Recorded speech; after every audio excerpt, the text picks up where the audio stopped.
Tuan Suami yang Gajah ditulis oleh autor Miki Mouse 24 dan Siana Racan sebagai pengisi suara episode 67 KSYK 65. Selamat mendengarkan semuanya. Tumben banget ngajak ketemuan malam gini, ucap Darius sambil menikmati makan malam yang baru saja terhidangkan. Loh, bukannya kalian yang ngajak? Tanya Alicia menatap kedua sahabatnya sambil mengunyah makanan sangat lahap. Mana berani kita ngajak lo keluar malam, El? Makan siang di kantor aja kita nggak berani. Gimana ini malam? Kita masih sayang sama nyawa kita. Timpal Vilda mengingat Alicia ini adalah nyonya muda keluarga Prasetyo. Lebih tepatnya tahanan si tuan muda, Daniel. Alicia menaikkan alisnya mendengarkan penuturan sahabatnya. Ia merasa aneh dengan semuanya. Ada apa ini? Apalagi belakangan sifat Daniel yang sedikit aneh juga ke Alicia. Sedikit anehnya itu, Daniel tidak lagi main tangan padanya, meski masih sering berkata kasar padanya, seperti bodoh, jelek, lalot, bau, dan sebagaimana juga dengan sikap Daniel yang terus mengintimidasi Alicia. Karena mengingat ini kesempatan langka menurutnya, Alicia menepis keanehan itu. Sekarang ia ingin menikmati waktu bersama kedua sahabatnya dan bercerita panjang lebar pada keluarganya. Sementara, tak jauh dari sana, dua pria dewasa berpakaian kasual dengan topi dan masker yang menutupi sebagian wajahnya, duduk di sebuah restoran bintang 3 di sudut ruangan.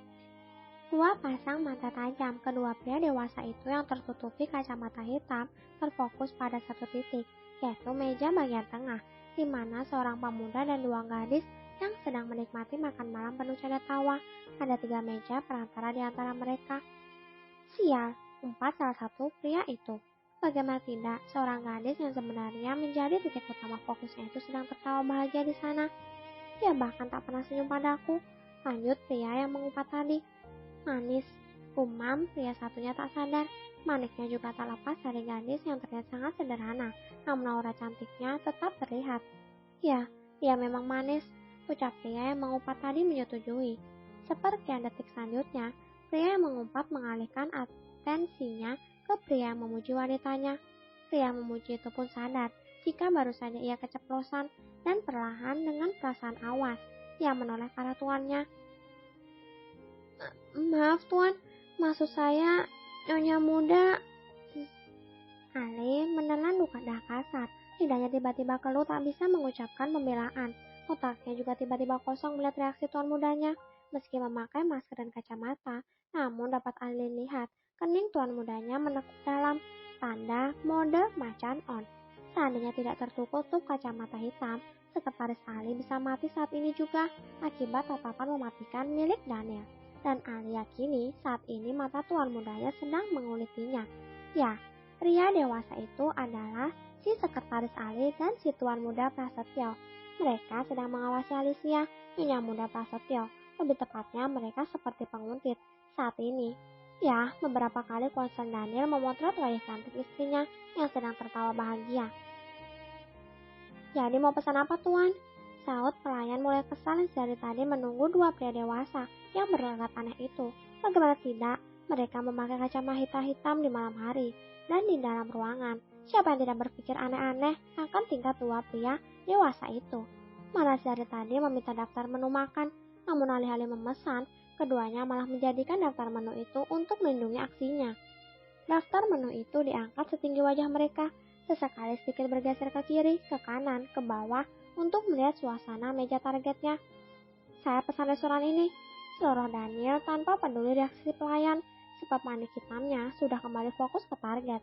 Urusan dengan sekretaris Ali yang berani menatap dan memuji wanitanya akan Daniel urus nanti.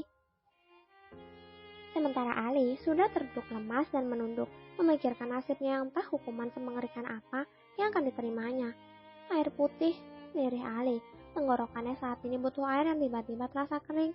Cih, bisa pesan air putih doang, belagu mau beli restoran ini. Umpat si pelayan meninggalkan meja mereka. Ucapan pelayan itu tentu tak lepas dari pendengaran Ali maupun Daniel. Ali, panggil Daniel tanpa menoleh ke Ali. Tangannya sibuk memotret. Angelnya sangat bagus, di mana sang target sedang tertawa sedikit mengarah kepada mereka, namun tak sampai melihat mereka. Baik tuan, jawab Ali tegas. Cekrek, pas. Seru Daniel bangga dengan hasil jepretannya yang sangat sempurna. Kenapa seperti milik arah sini? Tanya Daniel pada dirinya setelah melihat hasil jepretannya.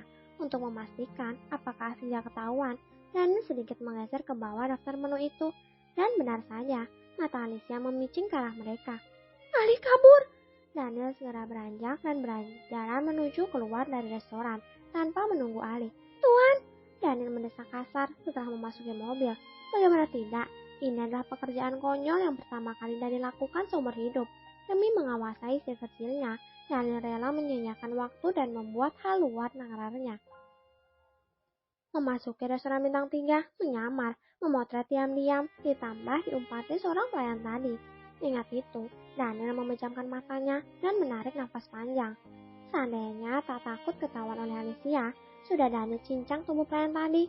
Tak lama setelahnya Ali datang. Gimana?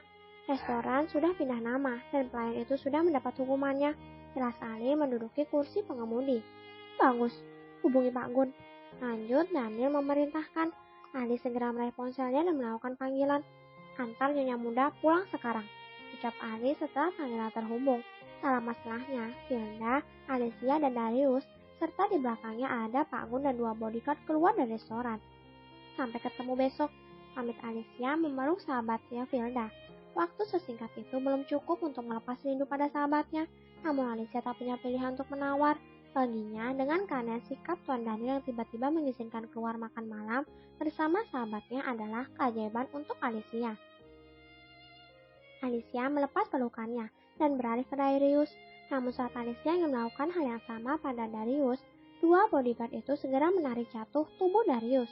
Alicia mendengus dengan sikap bodyguard yang entah sejak kapan ada. Sebab waktu pergi tadi, Ali hanya ditemani Pak Gun, sementara kedua sahabatnya menyusul menggunakan sepeda motor. Setelah Alicia memasuki mobil yang disupiri Pak Gun, barulah Ali menancap gas agar sampai dulu ke mansion, agar Alicia tidak curiga. Di perjalanan, Daniel dan Ali sedikit berbincang masalah pekerjaan, karena seharusnya saat ini mereka memeriksa beberapa pekerjaan yang ada di ruang kerja Daniel di mansion. Namun karena Daniel khawatir pada Alicia, Daniel nekat menyusul Alicia dan mengabaikan pekerjaannya. Ya, bisa dibilang Alicia adalah pengaruh buruk untuk Daniel. Bagaimana tidak, beberapa kali Daniel meninggalkan pekerjaannya demi Alicia, namun Daniel melakukan itu semua demi orang yang dicintainya. Lagian, kerjaan kalau mau dituruti tidak akan ada ujungnya. Jadi tak apalah, Daniel mengikuti kata hati untuk menjaga pujaan hatinya. Jadi, besok adalah penandatanganan pengalihan nama. Hanya saja saya mendapat fakta bahwa ada saham yang tidak terdaftar dan dijaga mati-matian oleh Tuan Dinata. Jelas Ali. Ayah brengsek, ingin menyelamatkan diri sendiri rupanya. Tempat Daniel ditunjukkan untuk Dinata. Ya, pasti Dinata menyembunyikan saham itu untuk jaga-jaga jika terjadi hal semacam ini. Dan benar saja, Dinata masih bisa bernafas meski 65% sahamnya terdaftar diambil alih. Nyatanya Dinata bermain pintar. Namun, jangan merasa pintar jika berhadapan dengan Daniel maupun Ali yang cerdas. Ungkap semuanya, dan saya mau tidak ada sepeser pun yang akan menjadi miliknya. Bulan depan adalah ulang tahun pernikahan Tuan Dinata. Bagaimana jika kita membeli hadiah di hari bahagia mereka, Tuan? Ucap Ali penuh makna. Lama sekali, tapi saya rasa bagus juga. Beri mereka sedikit waktu untuk menikmati detik-detik pembalasan istriku. Daniel tersenyum miring. Siap, Tuan. Oke para pendengar semua, sampai jumpa di episode selanjutnya. Kalau kamu mau dengar audiobook lebih banyak dan gratis, segera download AudioTune.